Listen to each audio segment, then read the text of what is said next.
Ein Unwetter zieht auf. Während draußen der Sturm tobt, ist da einer, den alle für schuldig halten. Grimes himself, he has nothing if he doesn't have the storm to rage into. What's he done? Well, that's the great question, isn't it?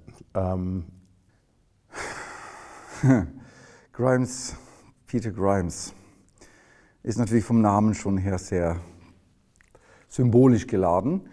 Aber im Prinzip geht es um, wenn man so will, ein ganz normaler Kerl zunächst mal, der einfach Teil einer Gesellschaft sein will und nicht Platz bekommt. Und Peter Grimes, also Vorname Peter, heißt ja eigentlich der Felsen, auf dem die Kirche auch gebaut wurde. Und Grimes ist nichts anderes als Dreck. Und er dient eigentlich für diese Gemeinde wie eine Art Mülltüte, könnte man sagen, wo alles reingeworfen wird, wo drauf projiziert wird, wenn es darum geht, einen Sündenbock zu finden für alles, wovor diese Menschen Angst haben in ihrer Existenz.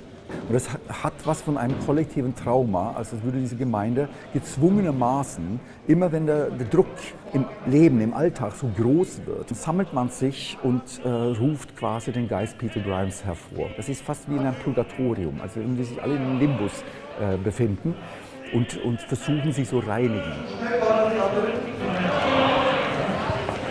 Niemand geht allein. Es gibt immer Hinweise, also wir können Gespräche führen. Niemand geht allein. I think Grimes is the universal outsider. When there's more than one person, there's an outsider. And in this particular case, he's the outsider because everyone else in the villages realize this is for their own survival, that they have to make him the one they all concentrate on. If we concentrate on him, we get rescued.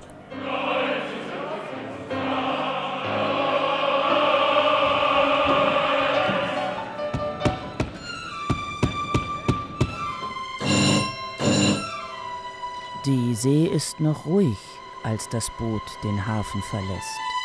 Doch scheinbar braut sich etwas zusammen.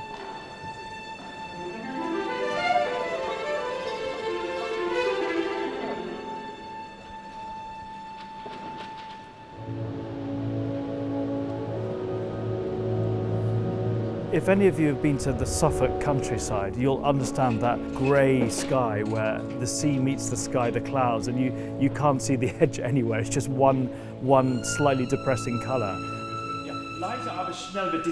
This idea of painting pictures at certain points in the narrative, the way that the Zwischenspiel would kind of generate the energy for the next scene and reflect on the last one, that's completely central to this.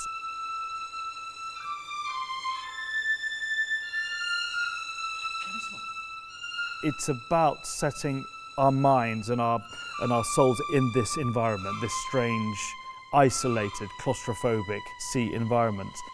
Of course, in the violas and the harp and clarinets, you have this unsettled quality, and that's the nature of the piece, isn't it? And finally, in this first section, you have the majesty of the sea. You have these brass chords, this feeling that the sea is God, and the sea will overwhelm all before it.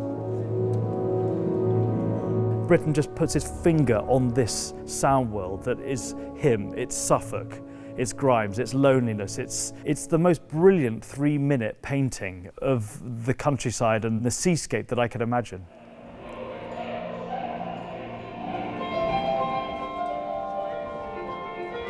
Was nur wird dem Kapitän auf dem Schiff, das die Oper ist, von der Menge vorgeworfen?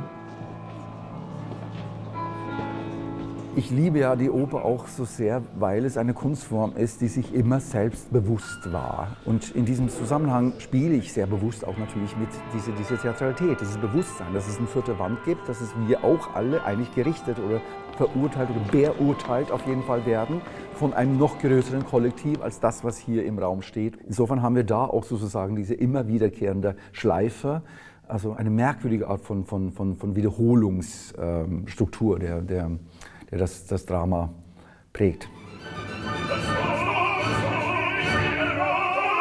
We can see that as clear as day to day, that any group of people that think the same way about something is that the people that they disagree with are no longer just wrong, they're stupid or evil. And we're doing that today probably more than ever because it's easier to do to be anonymous because you can say and do all sorts of horrible things to people without anyone knowing who you are. So we haven't learned much. 2 Kinder sind tot. Muss es also einen Schuldigen geben? You don't really know where your opinion lies, and that ambiguity really draws us in. There's a kind of magnetism. Brittain gives us these range of colours, and he really puts it on us to make our minds up about what's happening in this story. You can't watch this opera or listen to it passively. You have to be there, and it's up to you to decide who is in this story and what roles they really represent.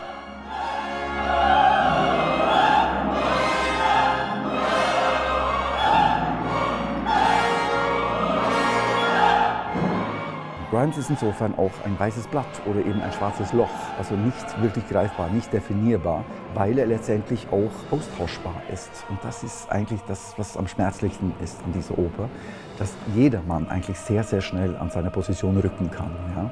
Wenn er sich ertrinken geht, wird das Leben ganz normal weitergehen. Und ob man dann diesen Menschen einen anderen Namen gibt oder ob es wieder Peter Grimes ist, der wie ein Gespenst wieder auftaucht, weil wir letztendlich mit dieses Problem auch nie fertig werden, ist eigentlich irrelevant.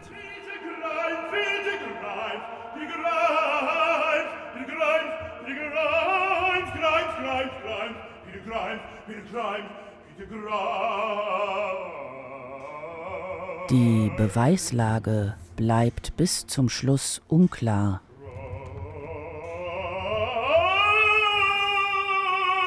Am Ende müssen wir vielleicht einsehen, dass wir die Antwort nicht wissen können. Die Frage ist, halten wir das aus? Sail out till you lose sight of the Mouton, then sink the boat. Goodbye.